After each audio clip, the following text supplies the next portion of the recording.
abad ke-19, orang Inggris yang kaya ditandai 3 ciri-ciri.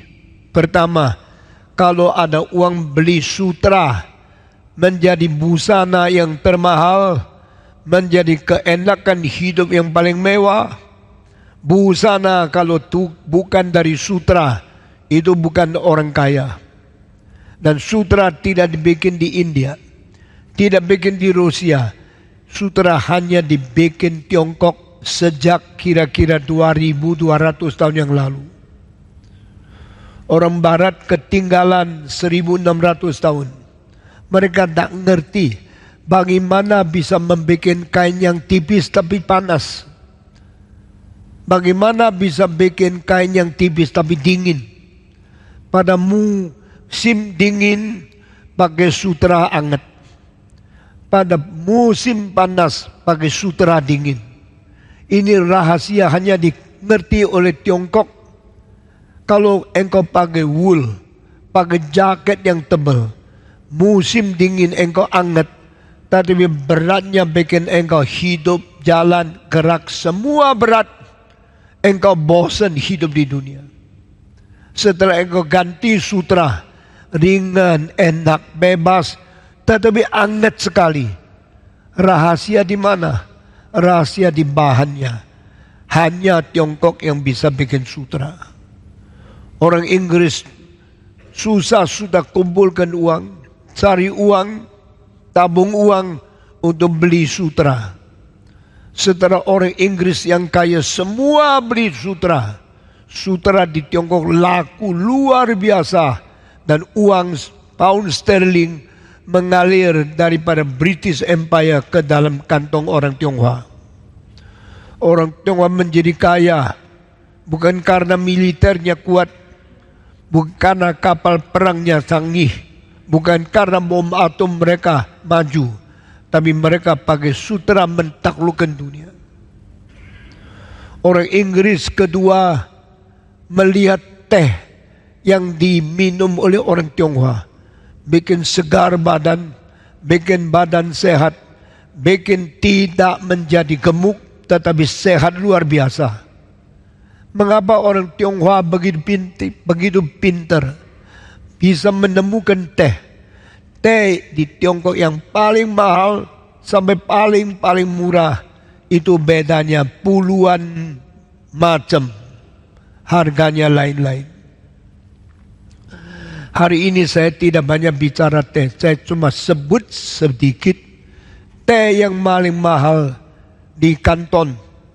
Teh yang mahal bukan dipetik oleh manusia, karena berada di gunung tinggi sekali. Manusia susah naik ke bukit, susah petik teh di atas pegunungan.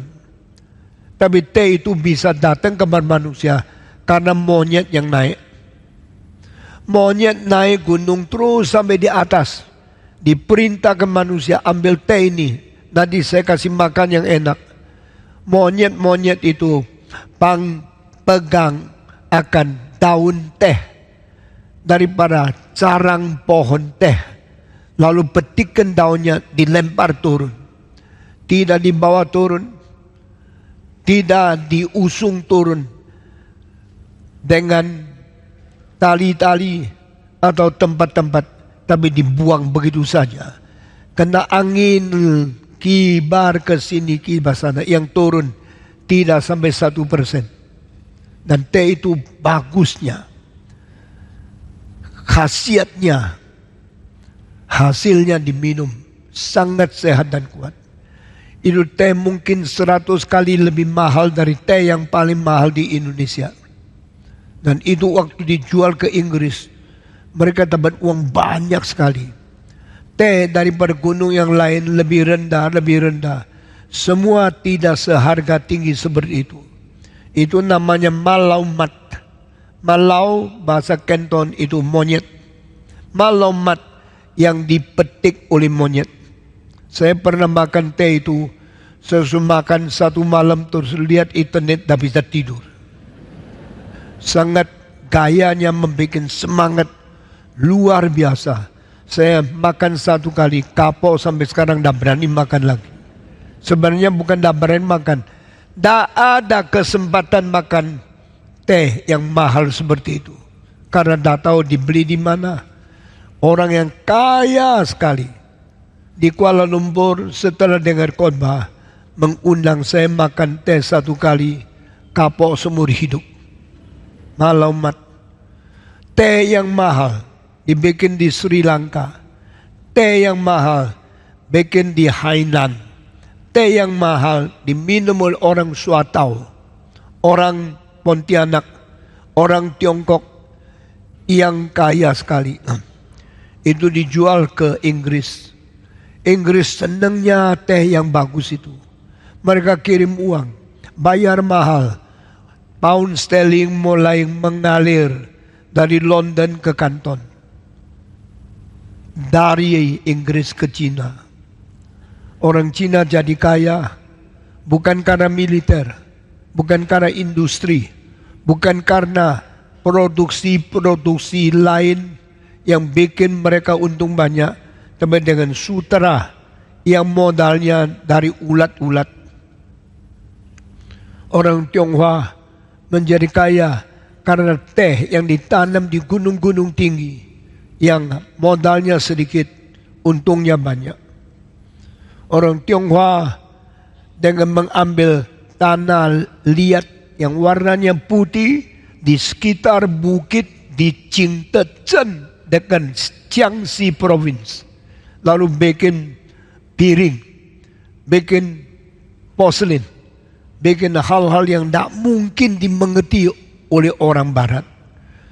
Orang Itali terus lihat kenapa porselin orang Tionghoa bunyinya lain. Porselin yang paling mahal di dunia yang dari Cina, Qingdezhen. Kedua dari Jerman, Mason. Ketiga daripada Inggris itu adalah Woolwich. Yang dari Jerman, Mason. Yang dari Belanda, Delft. Yang dari Prancis, Laardo. Mahal sekali. Tapi waktu diting, suaranya tek tek tek, tong tong tong. Tetapi yang dari Cina, ting, berdetik-detik tidak berhenti. Kenapa porselin Cina begitu bagus? Porselin Cina begitu jernih suaranya. Porselin Cina begitu indah, begitu halus, begitu kilap. Orang luar tidak ngerti. Orang Italia bilang, orang Cina pasti membuat hancur kerang-kerang sehingga menjadi bubuk. Dari bubuk itu bikin porselin. Maka mereka menyebut rahasia Cina bikin porselin. Nama Italia ada Porcellino. Porcellino berarti kerang-kerang yang ditumbuk lalu dibikin satu bahan untuk membuat piring yang terbaik. Dari kerajaan Italia, dari bangsawan Jerman, dari kerajaan istana dan semua tempat paling kaya di Inggris, di Jerman, di Belanda, di Perancis. Semua aristokrat, semua orang kaya kepingin mendapatkan porselin yang baik. Tak bisa. Kecuali beli dari Qingdezhen. Kota yang kecil di Jiangxi Province mempunyai lebih 1000 pabrik bikin porselin. Setiap rumah itu mempunyai asap. Bikin seluruh kota itu abu-abu. Gelap seperti mau hujan. Tetapi bukan karena awan gelap yang menjadi hujan. Tetapi adalah asap dari pabrik yang membakar porselin.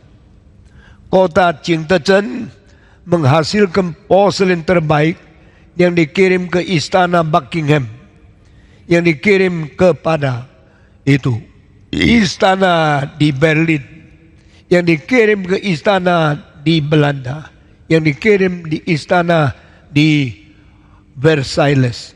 Saya pergi sendiri melihat apa yang berada lebih baik daripada yang dibikin di Inggris, lebih baik dari yang dibikin di Jerman. Di semua istana-istana saya melihat porselin Cina dipasang di dalam. Untuk mendapatkan porselin yang mahal, uang Jerman, uang Inggris, uang Belanda, uang Prancis ngalir ke Tiongkok. Tiongkok menjadi kaya bukan pakai militer, pakai porselin, pakai teh, pakai sutra.